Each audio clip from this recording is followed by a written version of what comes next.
السلام علیکم ورحمۃ اللہ وبرکاتہ۔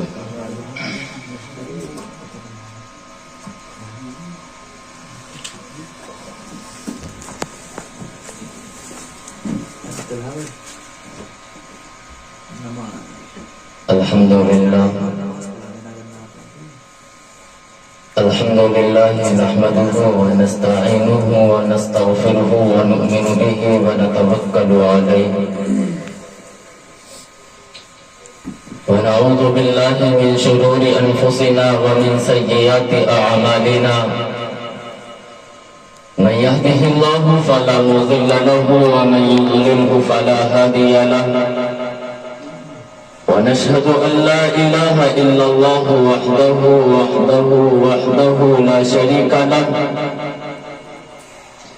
لا شريك له ولا نظير له ولا وزير له ولا مشير له ولا معين له ولا مثل له ولا مثال له ثم نشهد أن سيدنا وحبيبنا وشفيعنا وإمامنا ونبينا وسندنا ومولانا محمدا عبده ورسوله صلى الله عليه وسلم المبعوث إلى كافة للناس بشيرا ونذيرا وداعيا إلى الله بإذنه وسراجا منيرا صلى الله عليه وسلم. أما بعد، أعوذ بالله السميع العليم من الشيطان الرجيم. بسم الله الرحمن الرحيم. قال رب اشرح لي صدري ويسر لي أمري واحلل عقدة من لساني يفقهوا قولي. وقال في موضع آخر: يا أيها الذين آمنوا آمنوا. عن أنس قال: قال رسول الله صلى الله عليه وسلم: لا يؤمن أحدكم حتى أكون أحب إليه من والده وولده والناس أجمعين. رواه البخاري والترمذي. قال النبي صلى الله عليه وسلم: إن من البيان لحكمة. آمنت بالله صدق الله ومولانا العلي العظيم، وصدق رسوله النبي الأمين الكريم، ونحن على ذلك لمن الشاهدين والشاكرين، والحمد لله رب العالمين.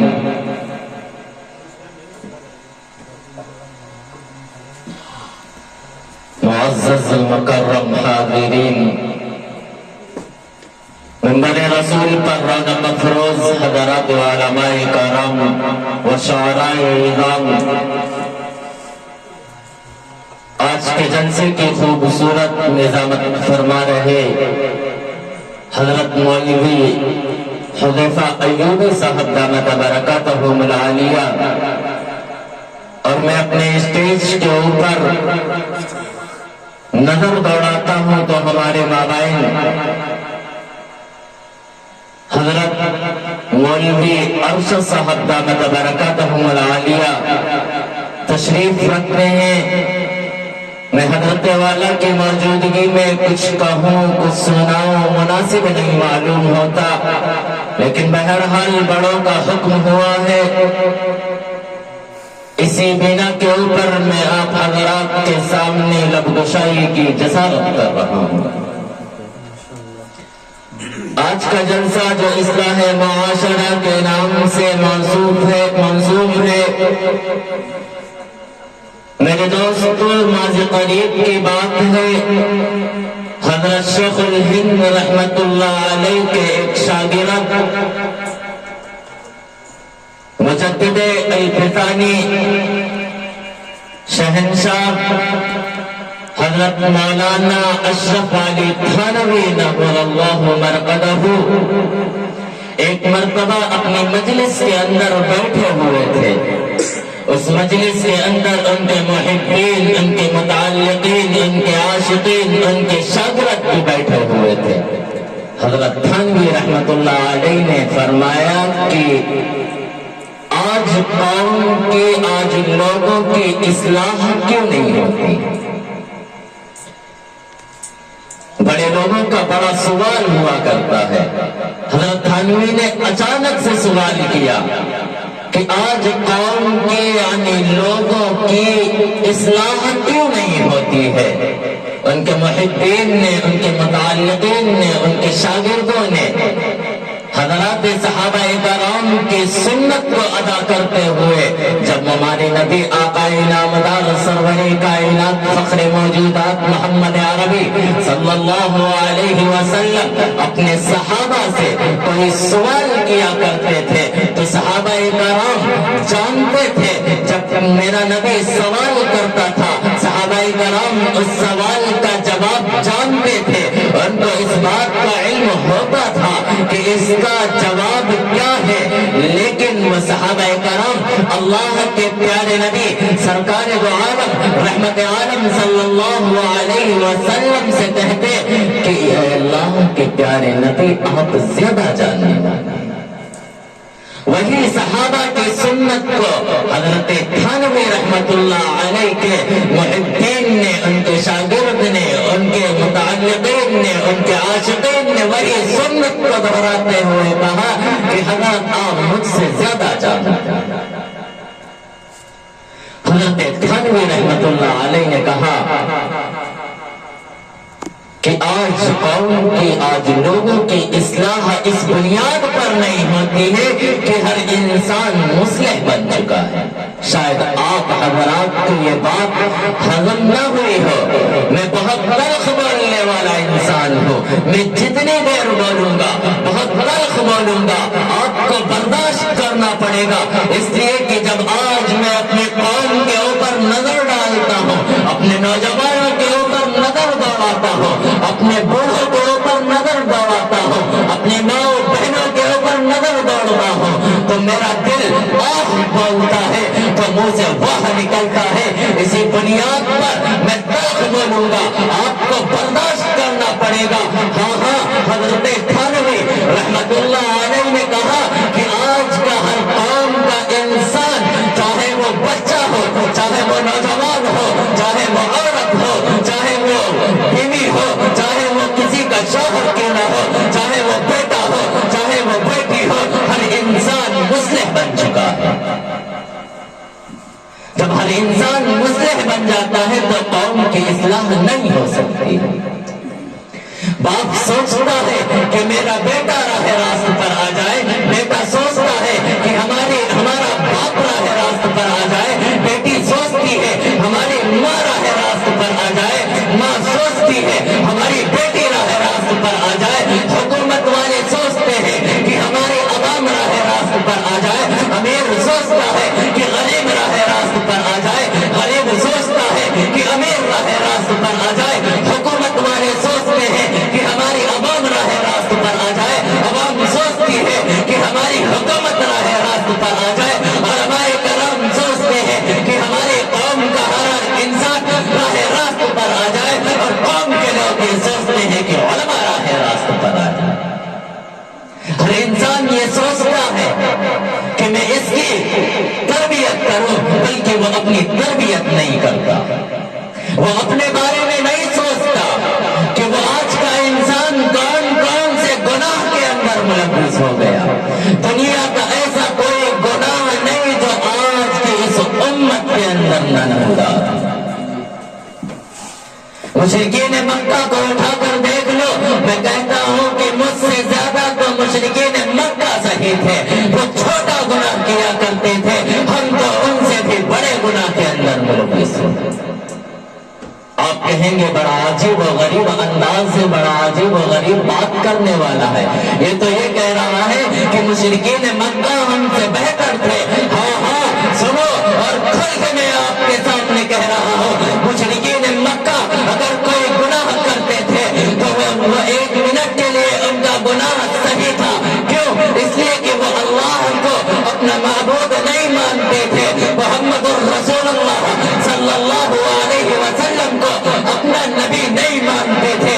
ہم تو ان سے بھی گئے گزرے ہیں، ہم اللہ کے اوپر بھی ایمان رکھتے ہیں، قرآن کے اوپر بھی ایمان رکھتے ہیں، محمد الرسول اللہ صلی اللہ علیہ وسلم کو آخری نبی بھی مانتے ہیں، اس کے باوجود آج دنیا کا ہر گناہ ہمارے اندر ملوث ہے۔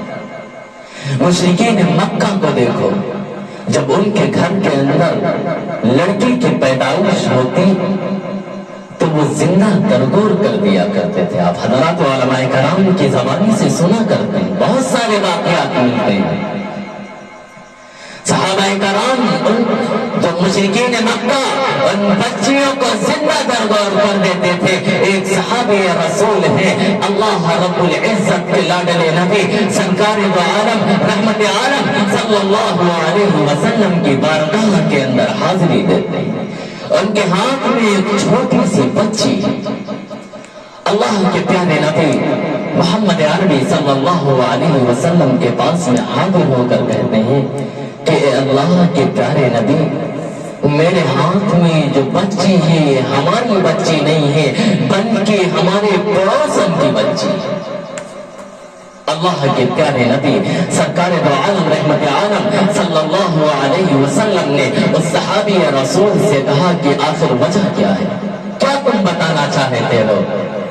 تو وہ بتانے لگا کہ جب آپ اس کائنات کے اندر تشریف نہیں لائے تھے, جب آپ اس کائنات کے اندر تشریف نہیں لائے تھے تو مشرکین مکہ یعنی ہم لوگوں کا یہ حال تھا کہ جب بچی پیدا ہوتی تو زندہ درگور کر دیتے. میری بھی ایک بچی ہوئی تھی, میں کسی ملک کے اندر, میں باہر ملک کے اندر کام کی غرض سے گیا تھا. میری بیوی امید سے تھی, میری بیوی حمل سے تھی. میں نے اپنی بیوی کو نصیحت کی, اگر لڑکا پیدا ہو جائے تو تم اس کو پال پوس کر بڑا کرنا, اس کی اچھی تربیت کرنا, اور اگر لڑکی پیدا ہو جائے تو اس بچی کو زندہ درگور کر دینا. چنانچہ اللہ کی مصلحت ایسی ہوئی, میں تو باہر تھا, میری بیوی کو لڑکی پیدا ہوئی, میری بیوی کو لڑکی پیدا ہوئی. چنانچہ میں تو باہر تھا. اللہ کے پیارے نبی سرکار دو عالم رحمت عالم صلی اللہ علیہ وسلم یہ واقعہ سن رہے ہیں. وہ صحابی رسول واقعہ بتا رہا ہے. اللہ کے پیارے نبی کی بارگاہ کے اندر حاضر ہو کر وہ کہتا ہے وہ بچی بڑی ہو گئی, بڑی ہو گئی. میں کچھ دنوں کے بعد میں اپنے گھر کے اندر آتا ہوں تو دیکھتا ہوں کہ ایک بچی ہمارے گھر کے صحن کے اندر کھیل رہی ہے. بڑی خوبصورت لڑکی ہے, بڑی میٹھی میٹھی باتیں کر رہی ہے. میں اس سے بڑا متاثر ہو گیا, مجھے پیار آنے لگا. میری بیوی نے جب دیکھا کہ اس کے والد اس سے متاثر ہو چکے ہیں, اس کے پیار میں مگن ہو چکے ہیں, اس سے پیار کر بیٹھے ہیں, اس کی میٹھی میٹھی باتوں کے اندر آ گئے ہیں. اس کے شوہر نے پوچھا آخر یہ بیٹی کس کی ہے؟ اس نے بتایا کہ یہ باہر مطلب یعنی کہ وہ پڑوسن کی بیوی ہے, لیکن اس کی میٹھی میٹھی باتوں کا اس باپ کے اوپر اتنا اثر ہوا وہ اس کو اپنی گود کے اندر بٹھا لیتا ہے. بیوی یہ سارا ماجرا دیکھ رہی ہے. جب اس نے یہ سمجھ لیا, اس نے یہ توقع کر لیا, اس کو یہ امید ہو گئی کہ اب شاید اس کی میٹھی میٹھی باتیں اس کے باپ کے دل کے اوپر اثر کرنے لگی ہے, تو اس نے موقع دیکھ کر اپنے شوہر کو بتایا کہ یہ بیٹی کسی اور کی نہیں ہے, یہ بیٹی کسی غیر کی نہیں ہے, بلکہ یہ بیٹی آپ کی بیٹی ہے.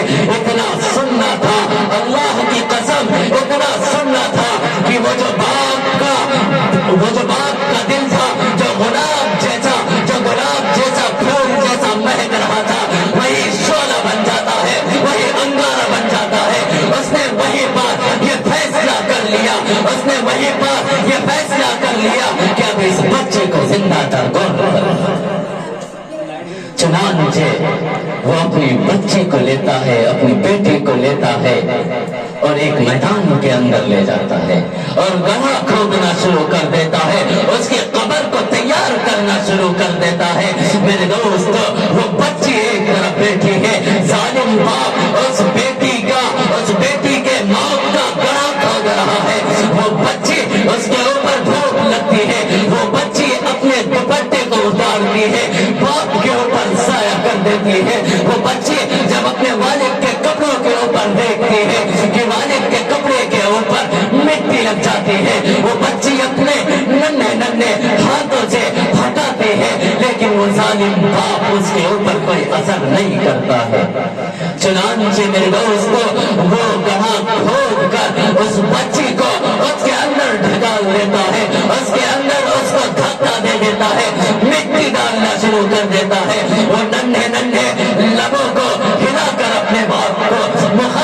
بیٹی کہتی ہے بتاؤ میرے باپ بتاؤ میرا کون سا گناہ ہے، میں نے کون سا گناہ کیا ہے، کس گناہ کے جرم میں تم مجھے ذبح کر رہے ہو، کس گناہ کے جرم میں تم مجھے اس زمین کے اندر تم ڈال رہے ہو۔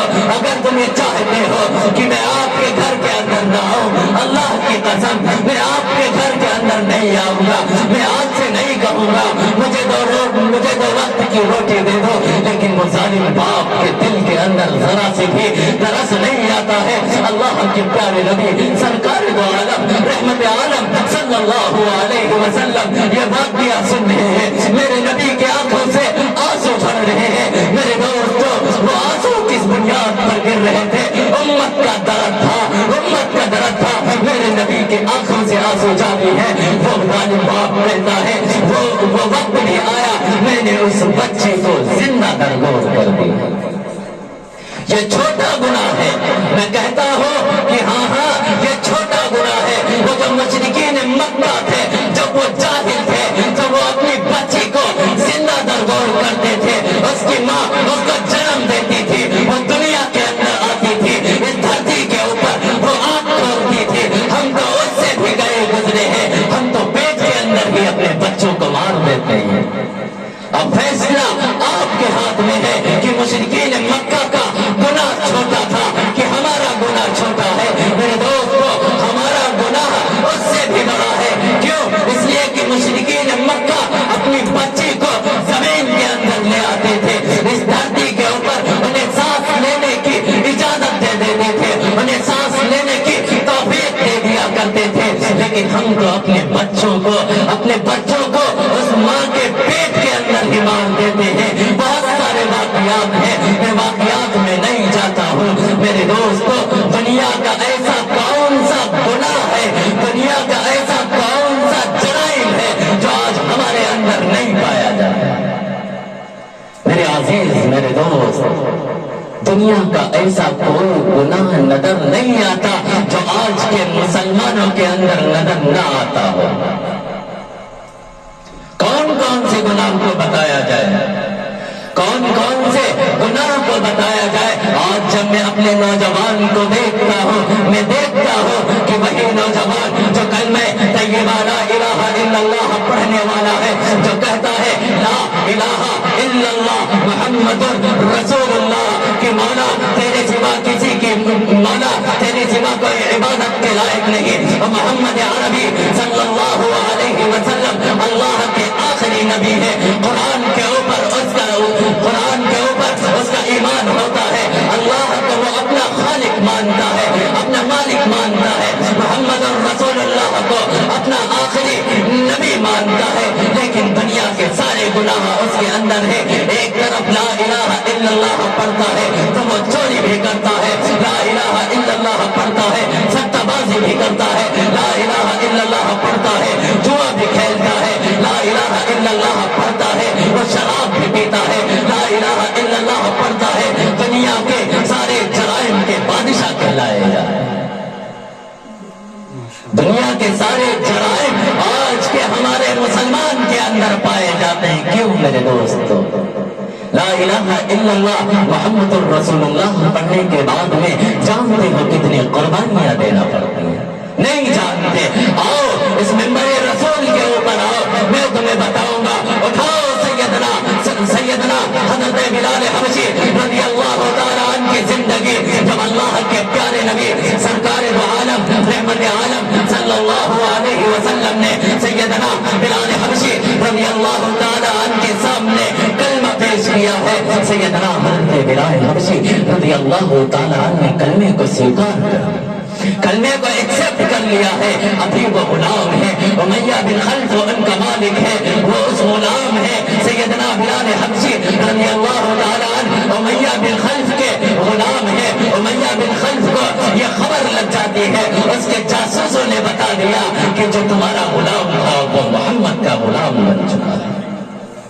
جو ابھی تک امیہ بن خلف جو تمہاری غلامی کیا کرتا تھا، جو تمہاری ہاں حضوری کیا کرتا تھا، اگر آپ کوئی حکم کرتے تھے وہ آپ کے حکم کو ٹالا مٹولی نہیں کیا کرتا تھا، وہ آپ کے حکم کو اپنی آنکھوں کے اوپر لے کر چلتا تھا، وہ آپ کے حکم کو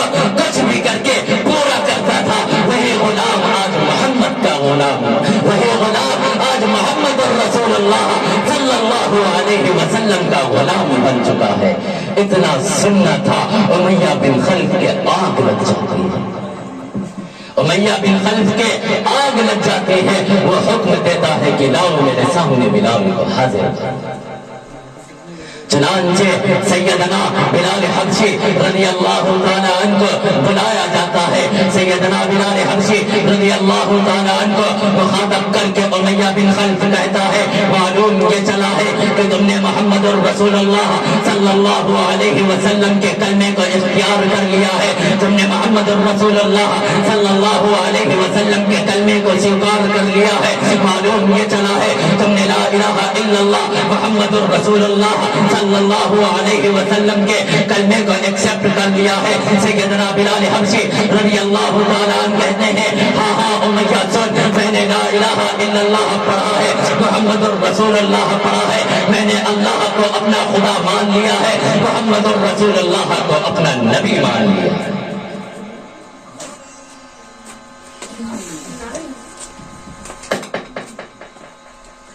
امیہ بن خلف کہتا ہے کہ اے بلال تم نے وہ کلمہ کیوں پڑھا؟ اس کلمے کی وجہ سے تم یہ سمجھتے ہو کہ اس کلمے کی وجہ سے تم کو شہرت ملے گی، تم کو عزت ملے گی، تم کو دولت ملے گی۔ نہیں نہیں، نہ تمہیں شہرت مل سکتی ہے، نہ تمہیں دولت مل سکتی ہے، نہ تمہیں عزت مل سکتی ہے، نہ تمہیں چاہو اقتدار مل سکتا ہے۔ تم اس کلمے کو چھوڑ دو، تم اس کلمے کو چھوڑ دو، میں تمہیں حکومت بھی دوں گا، میں تمہیں عزت بھی دوں گا، میں تمہیں شہرت بھی دوں گا، میں تمہیں دولت بھی دوں گا۔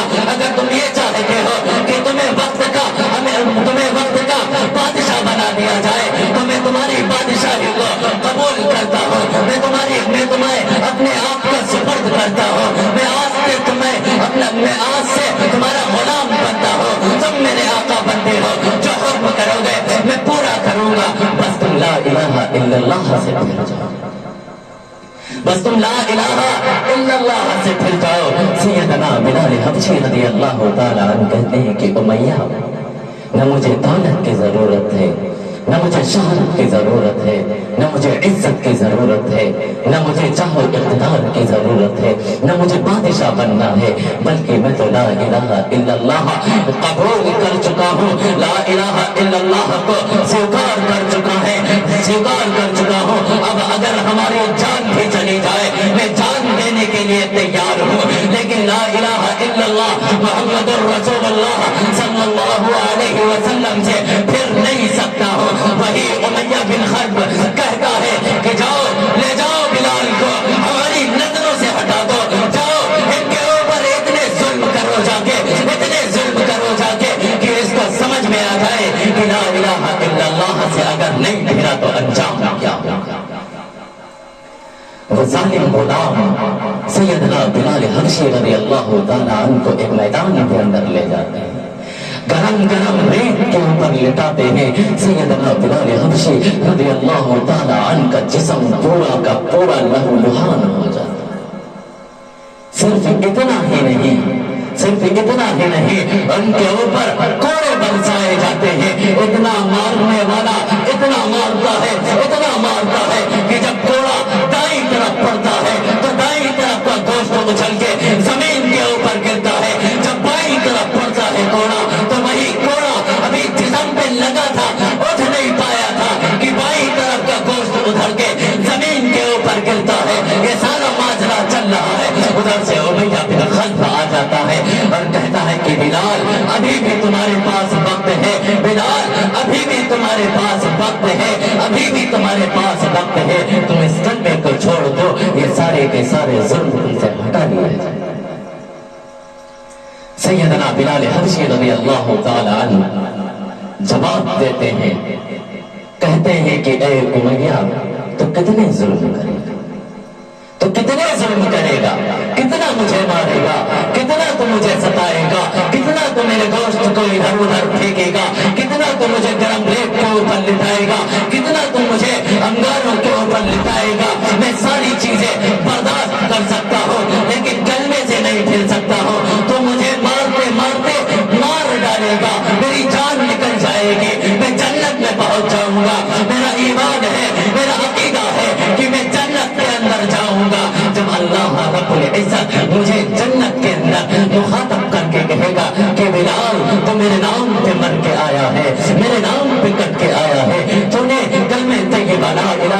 الا اللہ کو، لا الہ الا اللہ کو پڑھا، تیرے اوپر بڑے ظلم کیے گئے، تیرے اوپر بڑے ستم ڈھائے گئے، لیکن تو نہیں پھرا، آج تو مار دیا گیا، تیرا قتل کر دیا گیا، آج تو جنت کے اندر آ گیا ہے، بتا بلال تیری اور کوئی خواہش تو نہیں ہے؟ سیدنا بلال حبشی رضی اللہ تعالیٰ عنہ کہتے ہیں کہ اگر اللہ نے بلال سے پوچھ لیا کہ اے بلال تیری کوئی اور خواہش تو نہیں ہے، تو میں کہوں گا آج کے مسلمانوں، نوجوانوں، لا الہ الا اللہ محمد الرسول اللہ صلی اللہ علیہ وسلم کو پڑھنے والوں سنو، یہی کلمہ جو سیدنا بلال حبشی نے پڑھا تو اپنی جان کو دینے کے لیے تیار ہے۔ سنو سنو بلال حبشی نے کیا جواب دیا تھا۔ سیدنا بلال حبشی رضی اللہ تعالیٰ عنہ کہتے ہیں اللہ مجھ سے پوچھے گا بلال تو جنت میں آیا، تیری اور کون سی خواہش ہے؟ میں کہوں گا مولا مجھے پھر سے دنیا کے اندر بھیج دے، جو تیرے نام پہ مرنے میں مزہ ہے وہ اس جنت میں مزہ نہیں ہے۔ یہ سیدنا بلال حبشی رضی اللہ تعالیٰ عنہ کا ایمان ہے، یہ سیدنا بلال حبشی رضی اللہ تعالیٰ عنہ کا ایمان ہے کہ لا الہ الا اللہ پڑھ کے اپنی جان کی بازی لگا دے، اپنی جان سے کھیلنے کے لیے تیار ہے۔ وہ کہتے ہیں کہ ظالم میرے اوپر کتنے ظلم کرے گا، جان چلی جائے گی وہ مجھے منظور ہے، مجھے گوارا ہے، میں جان دے دینا ایکسپٹ کر لوں گا، میں جان دے دینا سویکار کر لوں گا، لیکن لا الہ الا اللہ سے پھر جاؤں، لا الہ الا اللہ کی اہمیت اپنے دل سے نکال لوں۔ نہیں نہیں بلال یہ نہیں ہو سکتا۔ یہ سیدنا بلال حبشی رضی اللہ تعالیٰ عنہ ہے، اور آج کے ہم اور آپ جو مسلمان ہیں، دنیا کا ایسا کوئی گناہ نہیں، کوئی گناہ نہیں ہے جو ہم سے صادر نہ ہوتا ہو، جو ہماری ذات سے نہ ہوتا ہو۔ میرے دوستو ہم لا الہ الا اللہ پڑھتے ہیں، ہمارا کلمہ اتنا کمزور ہو چکا، اتنا ضعیف ہو چکا ہے، لا الہ الا اللہ تو پڑھتے ہیں لیکن نماز نہیں پڑھتے، لا الہ الا اللہ تو پڑھتے ہیں، یہی کلمہ ہے لا الہ الا اللہ محمد الرسول اللہ، اتنا ضعیف اور اتنا کمزور ہو گیا ہے۔ لا الہ الا اللہ پڑھنے کے بعد میں نماز کی توفیق ہمیں نہیں ہوتی، زکات دینے کی توفیق ہمیں نہیں ہوتی، صدقہ و خیرات کرنے کی توفیق ہمیں نہیں ہوتی، حج کرنے کی توفیق ہمیں نہیں ہوتی۔ ارے ستم بالائے ستم تو یہ ہے نماز ہم نہ پڑھے، زکات ہم نہ دے، حج ہم نہ کرے، صدقہ و خیرات ہم نہ کرے، غریبوں کی مدد ہم نہ کرے، اور ستم بالائے ستم تو حد سے بڑھ کر ہو گیا۔ نماز کو چھوڑو، زکات کو چھوڑو، حج کو چھوڑو، غریبوں کی مدد کرنا چھوڑو، ہم تو اتنے گئے گزرے ہو گئے، ہم تو اتنے بیکار ہو گئے کہ دنیا کے سارے گناہ ہم کرتے ہیں۔ لا الہ الا اللہ پڑھنے والا نوجوان شراب پینے لگا، لا الہ الا اللہ پڑھنے والا نوجوان، ہمارا نوجوان گناہ کے اندر ملوث ہو گیا، لا الہ الا اللہ پڑھنے والا نوجوان سٹہ بازی کرنے لگا، لا الہ الا اللہ پڑھنے والا نوجوان شراب کو اپنے منہ سے لگانے لگا۔ ہم نے اپنے نوجوانوں کو دیکھا ہے کہ شوق کے اندر شراب پیتے ہیں۔ کئی نوجوانوں سے ہماری ملاقات ہوئی، دیکھا ہے کہ وہ نشے کے اندر ہے، ان کا ظاہر تو یہ ہے کہ نشے کے اندر نہیں ہے، لیکن جب ان کی تحقیق کرو، ان کے اندر جاؤ، ان کے بارے میں معلوم کرو، ان کی لائف کے بارے میں معلوم کرو، تو معلوم یہ چلتا ہے کہ جناب جب بستر کے اوپر جاتے ہیں تو نشے کی حالت میں جاتے ہیں۔ جب ان نوجوانوں سے پوچھو کہ بھائی تم نے شراب پینا کیوں شروع کر دی، تو بڑا سادہ سا بڑے ہلکے میں لے کے جواب دیتے ہیں ارے شوق میں پی لی۔ میرے دوستو جو تم شوق کے اندر شراب پیتے ہو، اللہ کے پیارے نبی سرکار دو عالم رحمت عالم صلی اللہ علیہ وسلم کا فرمان سنو۔ اللہ کے پیارے نبی نے فرمایا جو ہمارا امتی شراب پیے گا کل میدان محشر کے اندر اس کے آگ نکلے گی، اس کے منہ سے آگ نکلے گی، جو شراب پیے گا اس کے منہ سے آگ نکلے گی۔ بتاؤ میرے دوست جب اللہ کے پیارے نبی سرکار دو عالم رحمت عالم صلی اللہ علیہ وسلم اپنے امتی کا یہ حال دیکھیں گے تو اللہ کے پیارے نبی کو کتنی تکلیف ہوگی، کتنی اذیت پہنچے گی۔ میرے نبی نے اس امت کے لیے کیا کچھ نہیں کیا ہے، کیا کچھ نہیں کیا ہے۔ یاد کرو اپریل کا مہینہ، وہی اپریل کا مہینہ آج تیرے سامنے آتا ہے تو اپنے گھر سے